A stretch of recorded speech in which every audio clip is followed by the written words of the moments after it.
Hi guys, welcome back to my channel. So আমি অনেক দিন ধরেই অনেক বই কিনছি এবং অনেক বই কেনার কারণে জায়গার অভাব হচ্ছে, বাড়িতেও চেল্লামেল্লি হচ্ছে।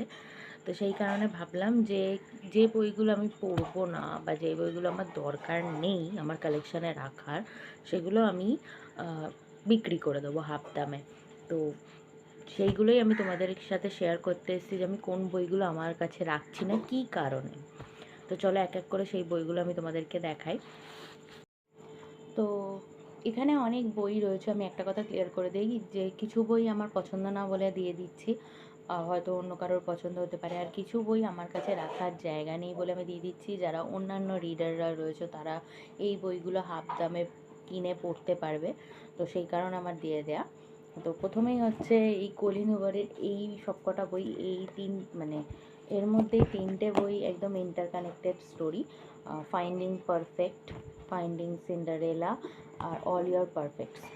বলতে গেলে আমার এই পুরো যে ইন্টারকানেক্টেড স্টোরি, এই তিনটেই আমার অতটা ভালো লাগেনি কলিন হুভারের অন্যান্য বইয়ের থেকে। স্টোরি লাইনটা বিশাল ফ্ল্যাট লেগেছে, আর বিশেষ করে তো অল ইয়োর পারফেক্টের চিটিং ট্রুপ রয়েছে, যেটা আমার একদম পছন্দ না কোনো বইতে, সেই কারণে। আর মেবি নট, এই স্টোরিটা তো একদম আননেসেসারি। মেবি নাও আর মেবি সামডে, এই দুটো আমি রেখে দিয়েছি। এই মিডিলেরটা আমার দরকার নেই বলে আমি দিয়ে দিচ্ছি।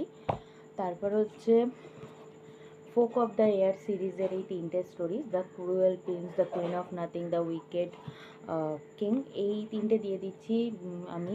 যারা এই স্টোরি মানে এই সিরিজটা হাফ দামে কিনে পড়তে চায় তারা পড়তে পারবে, সেই কারণে। পুরো বক্স সেট রয়েছে, একদম কোয়ালিটিও ভালো রয়েছে। তারপর হচ্ছে ইউথ অ্যান্ড ট্রুথ, এটা প্রশ্ন উত্তরে বই রয়েছে সদ্গুরুর। এটা যারা স্টুডেন্ট বা টিনেজ ইয়ারে রয়েছে তারা এই বইটা পড়ে তাদের হেল্পফুল হবে, আমারও হয়েছিল, তো এই কারণে এই বইটা দিয়ে দিচ্ছি। তারপর লুসিফার ওয়াজ ইনোসেন্ট, এই বইটাও একবার পড়েছি, আর দ্বিতীয়বার রিড করার ইচ্ছা নেই। কী এত হাইপ ছিল সেটাই পড়ছিলাম, কারণ এটা নিয়ে ইউটিউবে প্রচুর কন্ট্রোভার্সি হচ্ছিল। দ্য হাউসমেড ওয়েডিং, এই বইটা তো কিরম কি রিভিউ আমার চ্যানেলে রয়েছে, এটা আমার দরকার নেই তাই দিয়ে দেয়া।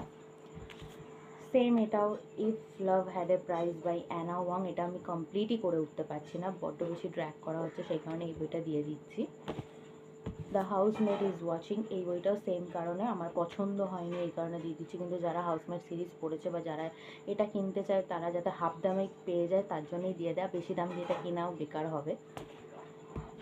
The seven husband of Yulin Hugo, এই বইটাও আমি পড়েছি, আমার ভালো লেগেছে, বাট সেকেন্ড টাইম আমি রিড করবো না, যাতে অন্যরা পড়তে পারে, সেই কারণে দিয়ে দিচ্ছি।